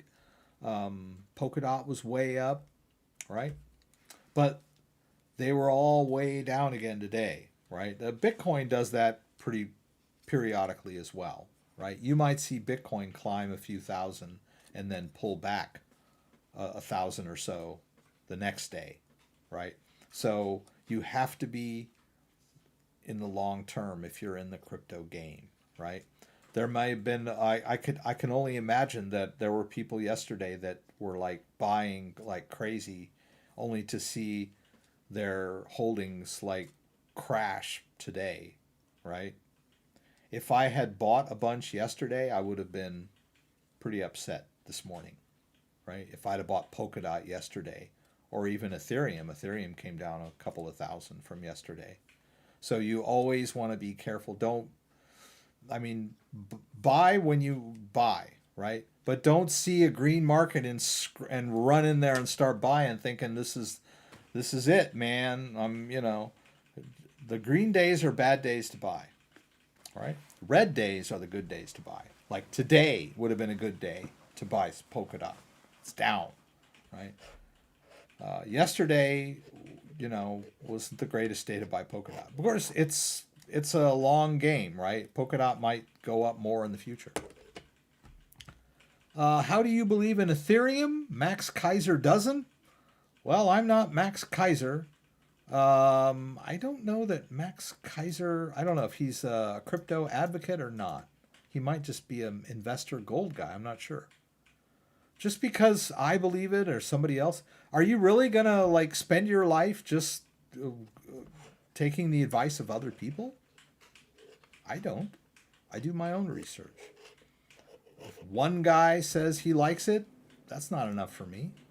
I need to like experience it on my own, do my own research, check other articles, check its history, check the charts, all that kind of stuff. Because one guy says he doesn't like it, I'm just going to base my whole life on that. Don't be a follower. Okay. Cadillac Jack. Yes, that makes sense. There may be a chance there's an article on Binance Academy app. Good luck. Wink is going crazy. That's cool. Someone mentioned Wink earlier, right? They were like, they moved it to their ledger. Hopefully you'll get access to that Wink, whoever asked that earlier. ETH seems to be holding at 2K. That's good. How does bridging work? SafeStars. Max is Bitcoin. Oh, Max Kaiser's a Bitcoin maximalist. That's fine. He can be whatever he wants to be. He doesn't believe in Ethereum. That's fine. There are a lot of people that do. There's a lot of developers that devote their time and effort to Ethereum. How do these 24 passwords connect to your asset? Your private keys are not recorded on the blockchain when you first set up a ledger wallet, right? Question mark. Trying to figure out how that works. Okay. I know it's tough to wrap your head around this stuff. All right. We mentioned earlier that your private key can be used to derive your public key and your Bitcoin address, right? Your wallet is based on your private key.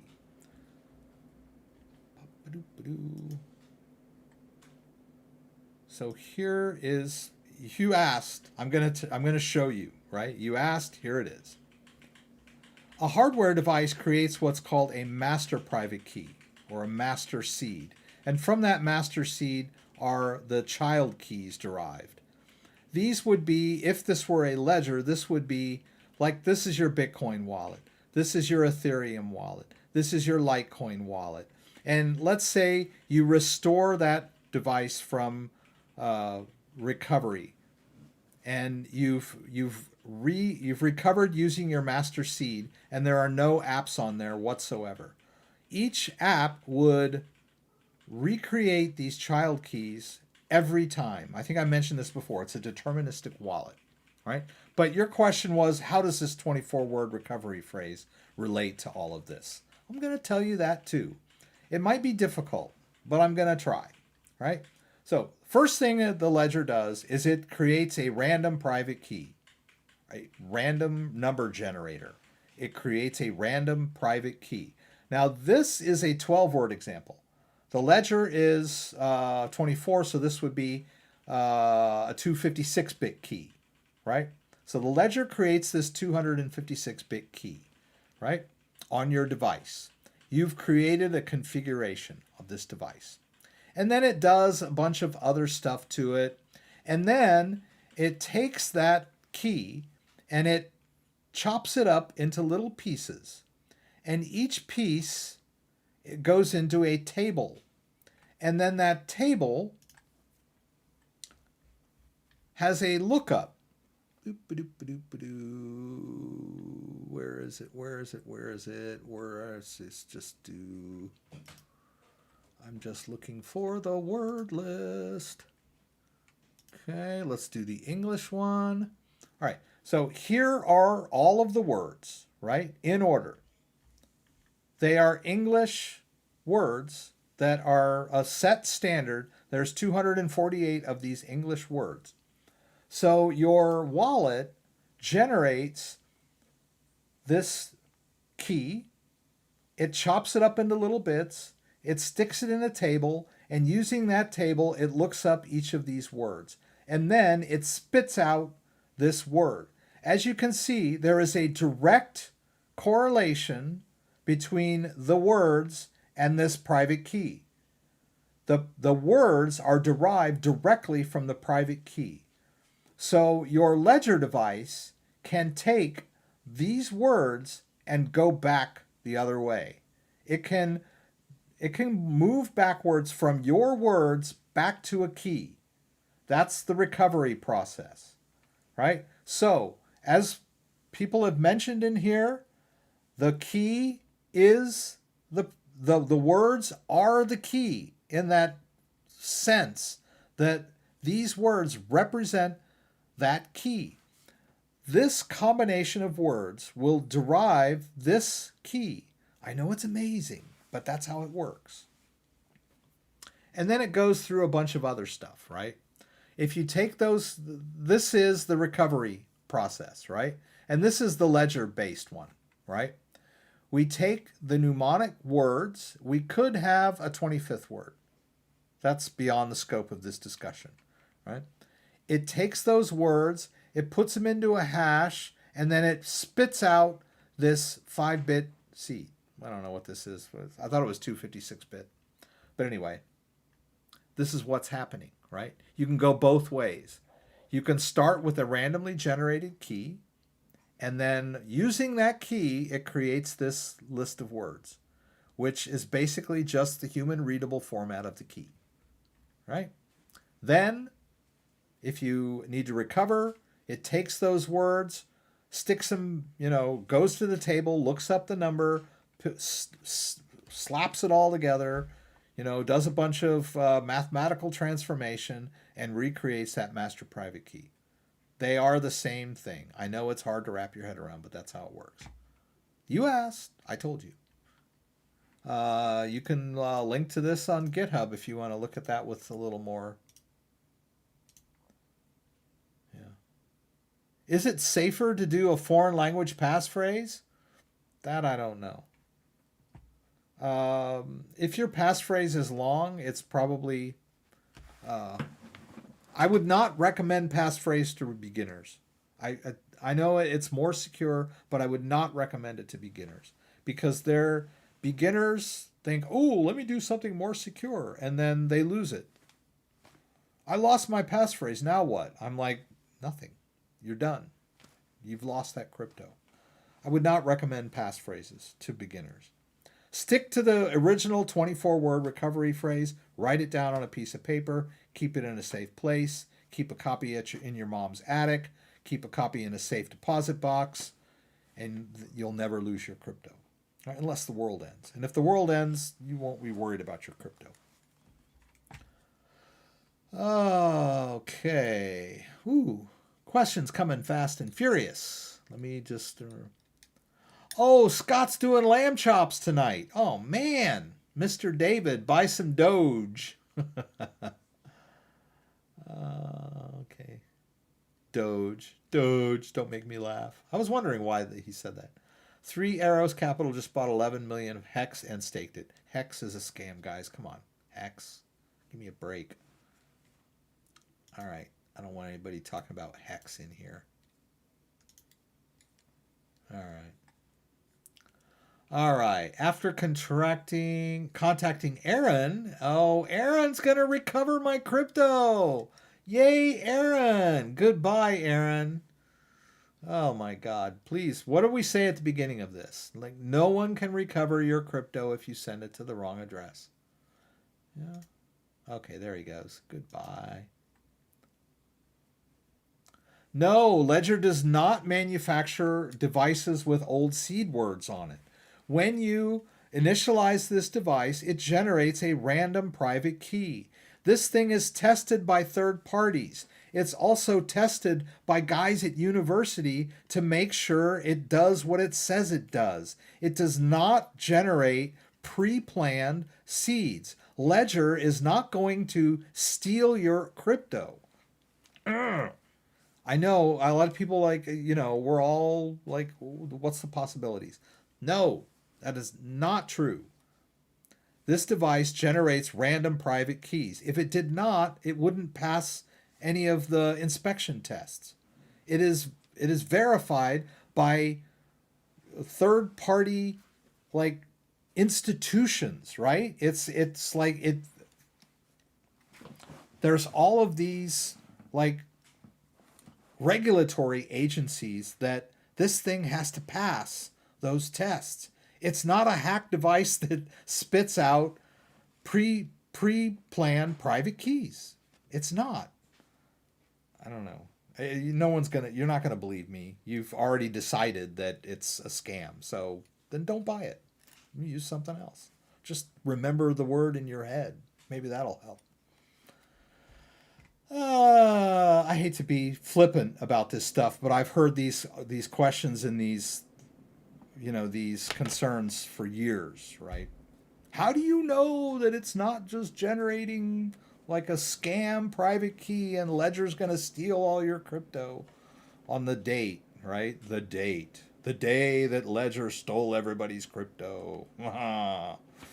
Was their world domination plan, right? Let's create a device that will generate fake keys and then we'll get everybody's crypto. Okay. All right. Enough of that.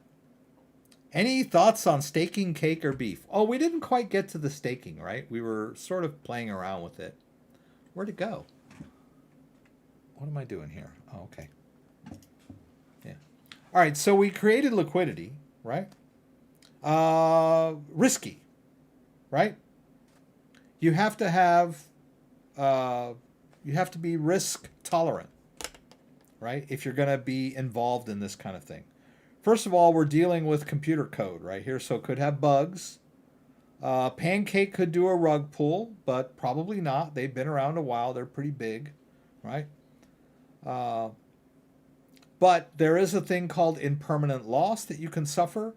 If either of these coins goes up or down violently, it might have made, like in the case of it going up violently, you would have made more money had you just held the coin and sold when it got high, as opposed to having it locked in a liquidity pool. But over time, if everything else being, relatively equal, you're going to be generating returns by using these liquidity pools. So yes, of course, why not, right? Why just let your crypto sit around in your wallet when it could be working for you and earning returns, right? But there is risk involved. Keep that in mind, right? Let's go over to the farms. Now, in the farms, we can actually stake our liquidity pool tokens, right? And earn even more returns. So let's go to details here. Let's go stake LP. What happened to our Cake BNB LP? I thought we had some in here. Oh, is it back over to this one again? Okay. Let's go back here. Let's put it back where it's supposed to be. Into that new wallet. Okay, there we go. All right, so, okay, so there are some liquidity pool tokens in this wallet, right? But I have to enable the farm first. So we'll hit enable. All right, it's going to cost me 21 cents worth of BNB. All right, now I can stake my liquidity pool and earn return on that, right? But like I said, you need to keep an eye on these, because if one of the coins goes way up or way down, then you could suffer what's called impermanent loss. And I won't go into a long, boring dissertation on impermanent loss. Where is that darn thing? Yeah. Here's a great article on what it is and how it works. But let's just say that there are risks involved that have nothing to do with hacking or software bugs or anything. It's just inherent in what you're doing, right? Right, but let's go ahead and do this LP stake, right? Remember, we have the 0.79 LP token. Let's go ahead and max it out. Let's confirm that. Let's hit confirm again. Now we've just staked our LP token, right? So there's a return on those, and you can like pull up your browser and your MetaMask every morning and like get some of your returns, right? You'll be earning a small amount of cake every day. The more cake, the more cake you stake, the more cake you earn, right? Now, okay, so I was all happy. I'm like earning all this cake on a daily basis, and then my friend says, "Dude, don't you know about impermanent loss? You could actually lose money doing that. And so in horror, you say to yourself, my God, how can I stop? Right? So let's go back. All right, so let's go back to the farm. Let's hit the negative button here. Let's unconfirm. Let's unstake, right? Let's unstake it all. Let's hit confirm. Let's confirm that. We're just going to unwind this position, right? We're going to do something a little more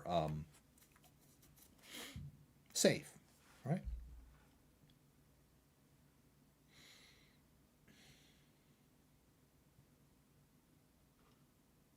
There it goes. All right. We've unstaked it. So let's go back over here to the liquidity pool.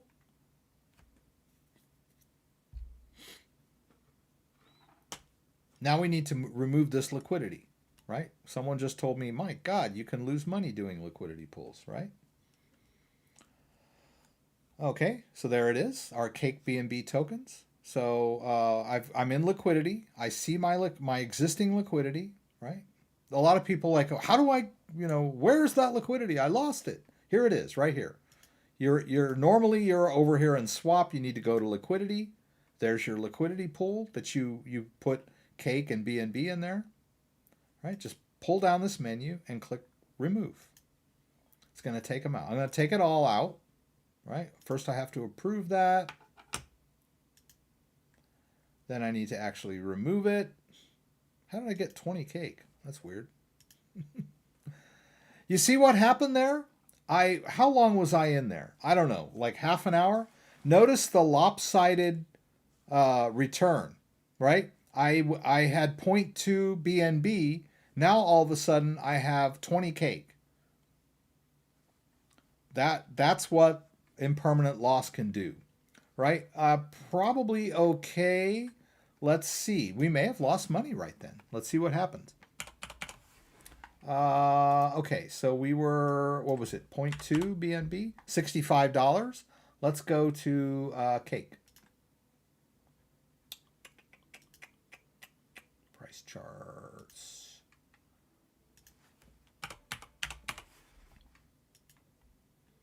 What did we get back out? 20 Cake. Oh, that can't be right. We did. Nah, that's not right. Was this right?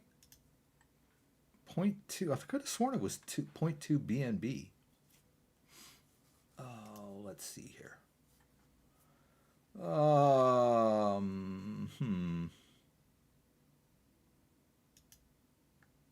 well, we had some BNB. Anyway, let's go back here.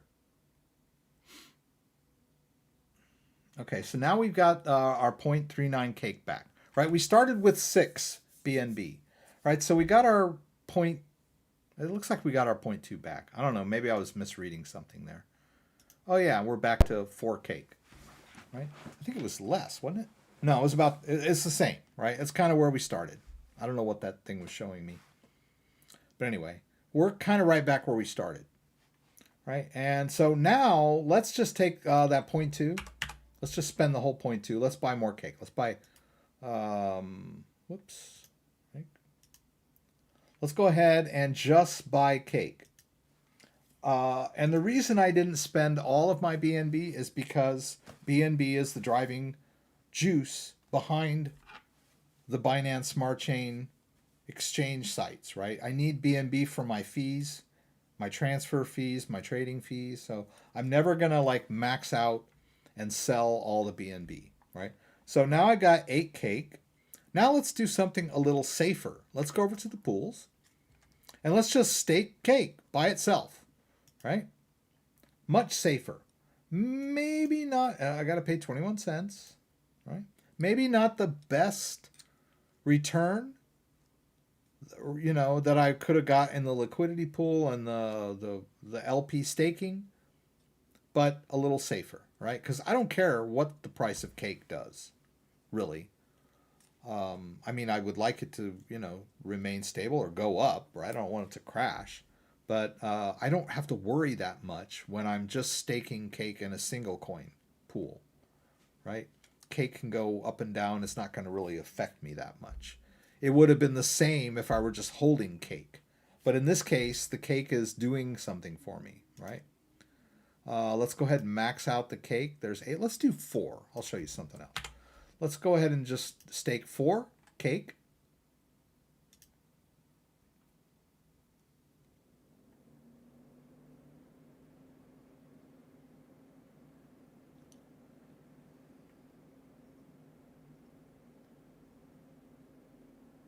Okay, I think it's coming through. There it goes. Now I've got 4 cake staked, and I'll be earning cake on a daily basis, right? I could also take my cake and use my cake to earn any one of these new coins, right? There's a bunch of new coins out there. Do your own research. But if I got cake, if I have cake laying around, why not just stake cake? There's another 21 cents to earn NRV. It's like free NRV based on the cake that I have in my wallet that's just sitting around doing nothing. Let it generate returns. I'll mention this. Back when cake first started, I was staking cake to earn Trust Wallet token, TWT. And that Trust Wallet token is worth a lot now. It's worth a lot more than what it was when I farmed it or staked it, right? I'm staking cake. I can stake cake and earn cake, or I can stake cake and earn something else, right? NRV. And so, you know, stake cake for like a week and earn a bunch of these tokens. And then you've got this new token in your life. It's not bad. And this is cool too. Here, it allows you to add it to MetaMask, right? So I can just click here, and it just like automatically will add it to my MetaMask. I think that's pretty cool. It's a nice little feature, right? NRV there. Notice that Cake and LP token are in there now too, along with Safe Moon and Safe Nebula. Man, the nebula is a lot further than the moon, isn't it? All right. Buckle up. Safe Moon. Everybody's like freaking out about Safe Moon. Okay. Yay, Safe Moon. Okay. The best move is always to buy directly from Ledger, and the hack for the Ledger was there was a mailing list. You should be okay if you purchased recently. I was on the list last year. Have your cake and stake it too. Right. I'm not a huge fan of buying within Ledger because you're not really buying it from Ledger at all. You're buying it from a company called Coinify. Whoops. Coinify is a cryptocurrency exchange, right? It's built, the back, oops, sorry, that's kind of weird. The back end of the Ledger Live connects to Coinify. And so when you set up these swaps and these buys, you're basically connecting to a Coinify account. And if you want to do that, that's great. But you're not really buying it from Ledger. You're not really buying it and swapping it directly on Ledger. It gives you the illusion that you are, but it's not, right? I prefer to use Coinbase, Binance US, Kraken, and buy my coins there and transfer them in here. If you're brand new, this is a little easier to wrap your head around. You get your coins like right within Ledger Live, and as far as you're concerned, it's all happening right here. So I get it why a lot of people like that. They think it's easier, but I'm not that crazy about Coinify. Just not. I had trouble with their KYC. It's like it failed on me a few times, and I was like, this is... Anyway. We all have our preferences, yeah, but I prefer to just buy... If you're going to buy your coins from a cryptocurrency exchange like Coinify, then why not just buy them from Coinbase? It's like just a personal preference. Michael Scott just declared bankruptcy. Oh, no. I was talking about buying a Ledger Nano device, not the crypto. Oh, okay, Dan. I got you. No problem. I misunderstood. Yeah. Dan is Dan is a great guy. He comes to the live stream on a regular basis, and he will answer other people's questions. He's not a scammer. He's always very helpful. I really appreciate Dan being here because I miss a lot of questions from people, and I apologize for that. Okay, so Free Ride 75 asked me what the safest coin wallet is. It's hard to say. There are a lot of ways to do safe wallets or hardware wallets or air-gapped wallets, however you want to think about it. The Bitcoin Electrum wallet has a way to do air-gapped. You can create a watching wallet and a private key wallet, and then they're connected to each other simply by messaging, and then your private key is held on an air-gapped computer. That's pretty safe, but it's very inconvenient. I mean, you got to have two computers. You got to have an old computer laying around that's not connected to the internet, and it's pretty much useless to do anything else. I mean, when my computer can't get an internet connection, I'm like, I can't use it because everything I do is on the internet. So to have a dedicated computer running, a private key wallet is a little overkill, right? Now, and then there are a lot of other hardware wallets out there like Elapal and I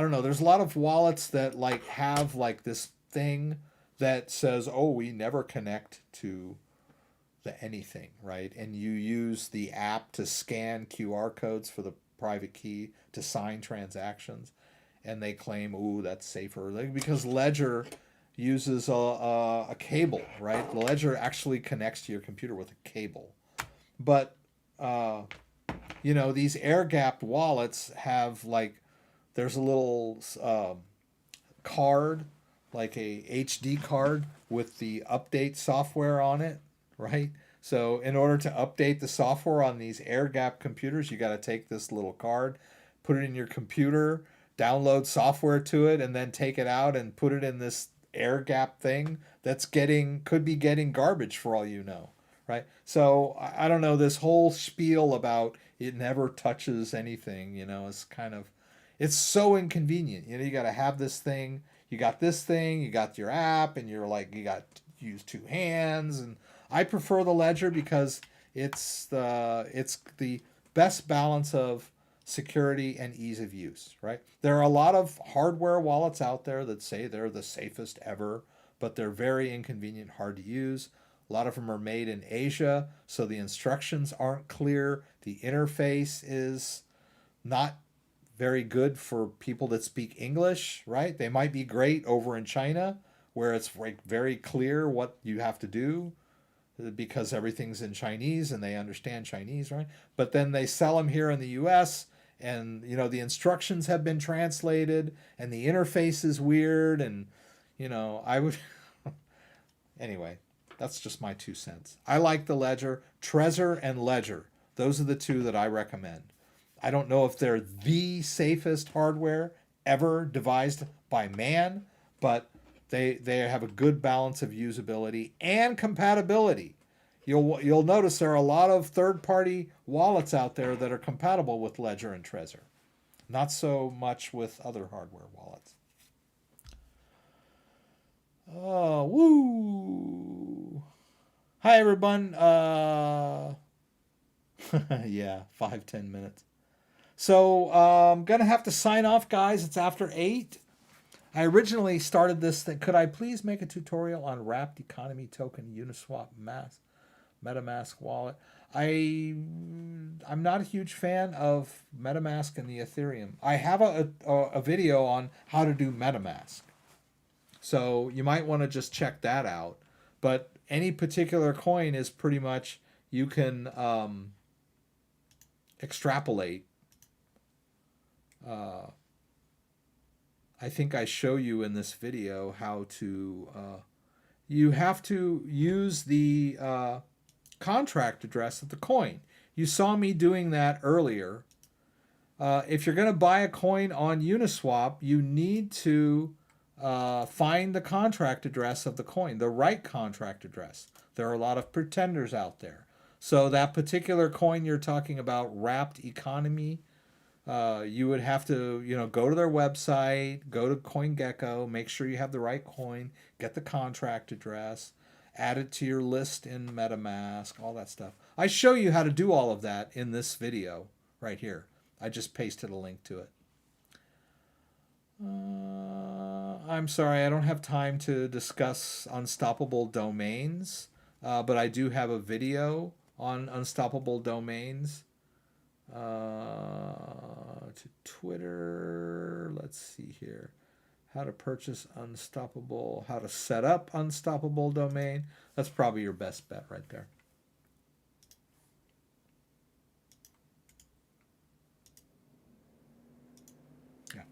Yeah, it's late, guys. Got to go spend some time with the family. I'm really happy about my new setup, my new lights, my new mic. Everything's going good. Remember, if crypto is up one day, it'll probably be down the next day, vice versa. It's just like the weather in Indiana. If you don't like the weather in Indiana, just wait till the next day. It'll change. But we're all long term, right? Thanks for joining me, everybody. I'm really happy that you're here. If I didn't get to your question, my email address is in the description below. Maybe add a comment after the video live stream is ended. You'll be able to add comments. Like if you watch this guy tomorrow or the next day, throw a comment down below. I usually keep up with those. This isn't going to work. Oh yeah, it is going to work. Unbelievable. Don't forget, we do this every Saturday, 6 p.m. Eastern Standard Time. Please join me again for the live stream from Michigan, where you can throw out questions and I'll do my best to get them answered. If you like this video, give me a thumbs up. If you'd like to subscribe to my channel, I would appreciate it. When you subscribe, there's a little bell that you can click that will allow you to be alerted whenever I post new content. Once again, thanks for joining me and hope to see you again soon.